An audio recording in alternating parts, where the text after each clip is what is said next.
ಅಭಿವೃದ್ಧಿಗಾಗಿ ಹೆಚ್ಚಿನ ಆದ್ಯತೆ ನೀಡಲಾಗುತ್ತಿದೆ ಎಂದು ಹೇಳುವ ಸರ್ಕಾರ ಮತ್ತು ಅಧಿಕಾರಿಗಳು ಯಾವಾಗಲಾದರೂ ಒಮ್ಮೆ ಕಾಲೋನಿಗಳಿಗೆ ಭೇಟಿ ಇಲ್ಲಿನ ಜನರು ಅನುಭವಿಸುತ್ತಿರುವ ಭವಣೆಯನ್ನು ಗಮನಿಸಿದರೆ ಸರ್ಕಾರದ ಯೋಜನೆಗಳು ಎಷ್ಟರ ಮಟ್ಟಿಗೆ ಅನುಷ್ಠಾನಗೊಳ್ಳುತ್ತಿವೆ ಎನ್ನುವುದನ್ನು ಪರಿಶೀಲನೆ ನಡೆಸಲಿ.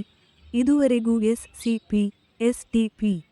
ಯೋಜನೆಯಡಿಯ ಕ್ರಿಯಾಯೋಜನೆ ತಯಾರಿಸಿ ಕಳುಹಿಸಿರುವ ಕಾಮಗಾರಿಗಳನ್ನು ಅನುಮೋದನೆಗೊಳಿಸಿ ಕಾಮಗಾರಿಗೆ ಚಾಲನೆ ನೀಡದ ಕಾರಣ ಕಾಲೋನಿಗಳ ರಸ್ತೆಗಳ ಹಳ್ಳ ದಿಣ್ಣೆಗಳಿಂದ ಕೂಡಿವೆ ಎಂದು ಸ್ಥಳೀಯ ಮುಖಂಡರಾದ ಶಿವಕುಮಾರ್, ಮುತ್ಯಾಲಪ್ಪ, ಇಸ್ಮಾಯಿಲ್ ಮುಂತಾದವರು ಆಕ್ಷೇಪ ವ್ಯಕ್ತಪಡಿಸಿದ್ದಾರೆ. ಪಟ್ಟಣದ 12ನೇ ವಾರ್ಡಿನ ದುರ್ಗಾತಾಯಿ ಕಾಲೋನಿಯಲ್ಲಿ ಮಾತನಾಡಿದ ಅವರು, ಪರಿಶಿಷ್ಟರು ವಾಸವಾಗಿರುವ ಕಾಲೋನಿಗಳು ನಿರ್ಲಕ್ಷ್ಯಕ್ಕೆ ಒಳಗಾಗಿವೆ. ನಮ್ಮನ್ನು ವೋಟ್ ಬ್ಯಾಂಕಿಗಾಗಿ ಬಳಕೆ ಮಾಡಿಕೊಳ್ಳುತ್ತಿದ್ದಾರೆಯೇ ಹೊರತು ಸರ್ಕಾರದಿಂದ ಏನೂ ಪ್ರಯೋಜನವಾಗುತ್ತಿಲ್ಲ. ಸರ್ಕಾರಕ್ಕೆ ಮತ್ತು ಅಧಿಕಾರಿಗಳಿಗೆ ನಾವು ಲೆಕ್ಕಕ್ಕೆ ಇಲ್ಲದಂತಾಗಿದ್ದೇವೆ. ನಮ್ಮ ಮನೆಗಳ ಮುಂದೆ ರಸ್ತೆಗಳು ಹದಗೆಟ್ಟಿವೆ. ಮಳೆ ಬಂದರೆ ಓಡಾಡುವುದಕ್ಕೆ ಆಗಲ್ಲ. ನಾವು ಸಾಕಷ್ಟು ಬಾರಿ ಕಾಲೋನಿಗಳ ಅಭಿವೃದ್ಧಿಗಾಗಿ ಆದ್ಯತೆ ನೀಡುವಂತೆ ಮನವಿಗಳು ಕೊಟ್ಟರೂ ಏನೂ ಪ್ರಯೋಜನವಾಗಿಲ್ಲ. ಈಗಾಗಲೇ 15 ಫೈನಾನ್ಸ್ ಕಾಮಗಾರಿಗಳು ನಡೀತಾ ಇದೆ.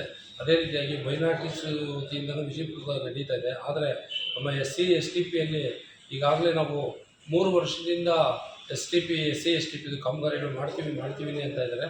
ಈಗಾಗಲೇ 3 ತಿಂಗಳಾಯಿತು ಅದನ್ನು ಟೆಂಡರ್ ಕರೆದು. ಆ ಟೆಂಡರ್ ಕರೆದು ಓಪನ್ ಮಾಡಿ ಇದುವರೆಗೂ ಯಾರಿಗೂ ಕೆಲಸ ಅಂತೇನೋ ವರ್ಕ್ ಆರ್ಡ್ರ್ ಕೊಟ್ಟಿಲ್ಲ. ಈಗ ನಮ್ಮನ್ನೆಲ್ಲ ಊರಲ್ಲೆಲ್ಲ ಜನತೆ ನಾಗರಿಕ ಪ್ರಶ್ನೆ ಒಂದೇ, ಈಗ SC STP ಯಾಕೆ ನೀವು ಕೆಲಸ ಮಾಡ್ತಾ ಇಲ್ಲ? ಏನು SCಗಳು ಪರಿಶಿಷ್ಟ ಜಾತಿ ಪರಿಶಿಷ್ಟ ಪಂಗಡದವರು ಅಂದರೆ ಅಷ್ಟು ನಾವು ಕಡಿಮೆನಾ ನಿಮಗೆ? ಮೈನಾರಿಟೀಸಿಗೆ ಕೆಲಸ ನಡೀಬೋದು, 15 ಫೈನಾನ್ಸ್ ಕೆಲಸ ನಡೀಬೋದು. ನೀವು ಒಂದು ಸರಿ ನಮ್ಮ SC STP ವಾರ್ಡ್ಗಳು ಬಂದು ನೋಡಿ. ಮಕ್ಕಳು ಓಡಾಡೋಕ್ಕಾಗ್ತಾಯಿಲ್ಲ. ಇತ್ತೀಚೆಗೆ ಮಳೆ ಬಿದ್ದಂಥದ್ರಲ್ಲಿ ರಸ್ತೆಗಳು ತುಂಬ ಹಾಳಾಗಿದೆ, ಚರಂಡಿಗಳು ಹಾಳಾಗಿದೆ. ನಾವು ಈಗಾಗಲೇ ಕ್ರಿಯಾಯೋಜನೆ ಮಾಡಿ ನಮ್ಮ ಪುರಸಭೆ ವತಿಯಿಂದ ನಮ್ಮೆಲ್ಲ ಪುರಸಭಾ ಸದಸ್ಯರು SC STPಗೆ ನಾವು ಕೆಲಸವನ್ನು ಕೊಟ್ಟಿದ್ದೀವಿ.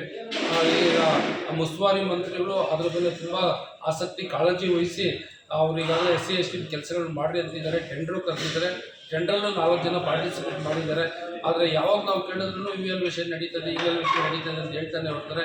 ಇದುವರೆಗೂ ವರ್ಕ್ ಆರ್ಡ್ರ್ ಕೊಟ್ಟಿಲ್ಲ. SC STP ಒಂದು ಕೆಲಸನೂ ಮಾಡಿದಾಗ ಯಾಕೆ ನಿಮಗೆ SC STP ಅಂದರೆ ಅಷ್ಟೊಂದು ತಾರತಮ್ಯ? ಪರಿಶಿಷ್ಟ ಜಾತಿ ಪರಿಶಿಷ್ಟ ಪಂಗಡದವರು ನಮ್ಮ ವಾರ್ಡ್ಗಳಲ್ಲೆಲ್ಲ ಬಿಲೋ ಪಾವರ್ಟಿ ಲೈನಲ್ಲಿ ಇರುವಂಥವ್ರು ಏನೋ ಆವತ್ತಿಗೆ ಕೂಲಿ ಮಾಡಬೇಕು, ಕೂಲಿ ಕಾರ್ಯಕ್ರಮಗಳು, ದೀನದಲಿತರು ಇಂಥ ಬಡವರ ಜಾಗಗಳನ್ನು ನಿಮಗೆ ಅಷ್ಟೊಂದು ಸರ್ಕಾರ ಇಷ್ಟೊಂದು ನೆಗ್ಲೆಕ್ಟಾಗಿ ಮಾಡ್ತಾ ಇದೆ. ದಯವಿಟ್ಟು ಈಗಲಾದರೂ ನಮಗೆ ಆದಷ್ಟು ಬೇಗ SC STPಯಲ್ಲಿ ಕೆಲಸ ಮಾಡಿಕೊಡ್ಬೇಕು ಅಂತ ನಾವು ಪುರಸಭೆ ಸದಸ್ಯರಾಗಿ ಸಾರ್ವಜನಿಕರ ಪರವಾಗಿ ನಾನು ತಮ್ಮಲ್ಲಿ ವಿನಂತಿ ಮಾಡ್ತೀನಿ. ವಿ. ನಂದಕುಮಾರ್, 12ನೇ ವಾರ್ಡ್ನ ಪುರಸಭೆ ಸದಸ್ಯ.